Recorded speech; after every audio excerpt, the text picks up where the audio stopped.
Es Jimena Sanabria y les voy a hablar acerca del ciclo cardíaco. El ciclo cardíaco son esta serie de eventos eléctricos y mecánicos que ocurren en el corazón con cada latido que éste da. Para este tema es muy importante recordar que el corazón tiene dos lados, el derecho y el izquierdo.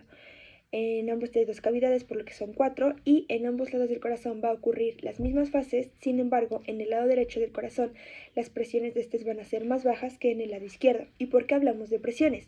Porque hay que recordar que son cavidades. Entonces, cuando llega un líquido a esta, que en este caso es la sangre, va a aumentar la presión de sus paredes y la presión va a ir aumentando conforme más líquido haya. Entonces, en el ciclo cardíaco se dividen en dos periodos, en dos fases, sístole y diástole. La sístole, a su vez, como sabemos, es contracción y expulsión y se divide en el periodo preexpulsivo y expulsivo, y la diástole es la relajación y llenado, que se va a dividir en estos cuatro, se va a subdividir en estos 4 etapas que los voy a ir explicando cada uno. Entonces, el primero, en el preexpulsivo, se le llama la latencia electropresora. En la latencia electropresora, lo que va a ocurrir es que va a haber iniciar con la activación eléctrica, ventricular. Esta activación eléctrica lo que va a causar es el inicio del complejo QRS, que inicia en esta parte, pero en esto no va a haber ni alteración ni en las presiones ni en el volumen, que es la sangre. Y es lo eléctrico antes que lo mecánico. Después tenemos la fase bradivárica, que es la segunda fase. En esta fase bradivárica lo que va a ocasionar es que, como recordamos, aquí tenemos lo que es nuestro corazón, y entonces de la aurícula va a pasar al ventrículo. Al moverse de la aurícula al ventrículo, la presión de la aurícula va a ir disminuyendo y la presión del ventrículo va a ir aumentando, de tal modo que en esta fase se igualan y quedan más o menos en 2 a 3 milímetros de mercurio. Esto va a ocasionar que se cierre la válvula mitral, que es la que está aquí en medio. Ahora viene la tercera fase, que es la contracción isovolumétrica. En la contracción isovolumétrica lo que va a ocurrir es que, como están cerradas ambas válvulas, tanto mitral como aórtica, y de este lado lo que es la tricúspide y la pulmonar, va a ir aumentando la presión del ventrículo, subiendo de los 3 hasta los 80 milímetros de mercurio, igualando a la presión de la aorta en nuestro lado izquierdo, lo que ocasiona la apertura de la válvula aórtica. Y hasta aquí se acaba lo que es nuestra fase preexpulsiva y empieza la expulsiva. En la expulsiva, la primera fase se le conoce como la fase taquibárica.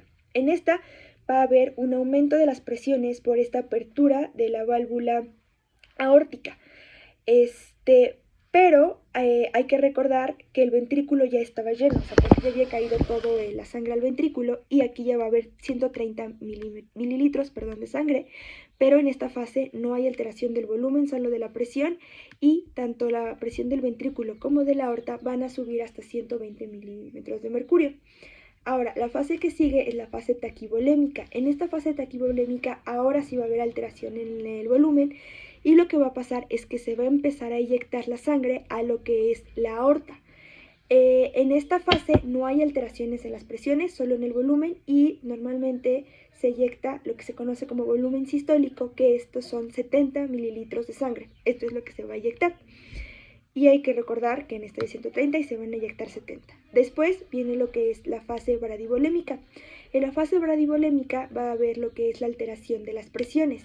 Y ahora sí, van a disminuir tanto la presión ventricular, porque ya no tiene pues tanto volumen de sangre, y la presión de la aorta, porque pues ya va a estar fluyendo. Al igual, en esta lo que va a ocurrir es que hay lo que se conoce como se va a regresar, digamos, un poco de sangre de la aorta, y este regreso de sangre va a ocasionar que se cierre lo que es nuestra válvula aórtica, y no lo que nos lleva a nuestra cuarta fase, o lo que es nuestra fase preisodiastólica.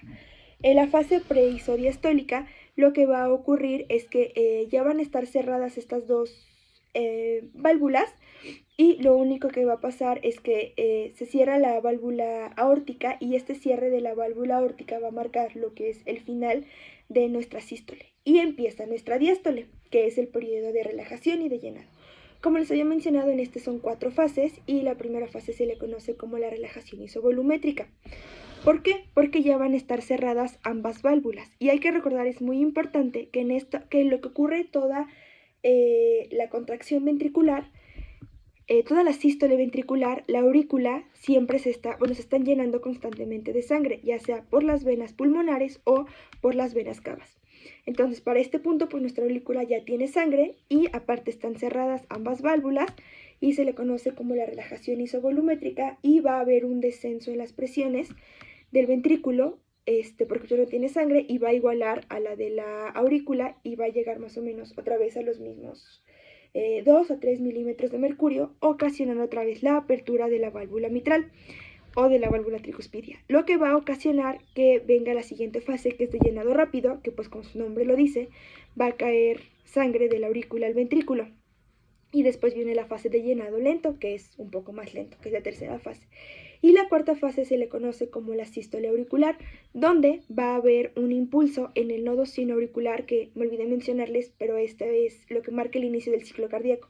Entonces, viene el impulso eléctrico, la aurícula se contrae y expulsa el último 25% de sangre restante a nuestro ventrículo, ocasionando que se llene completamente, ocasionando que baje la presión de la aurícula y sube la del ventrículo.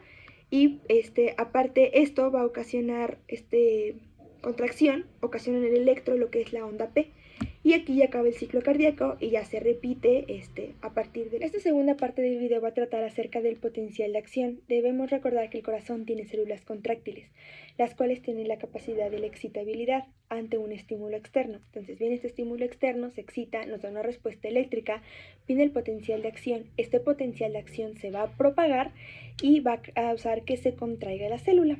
Entonces, hay dos tipos, el lento y el rápido.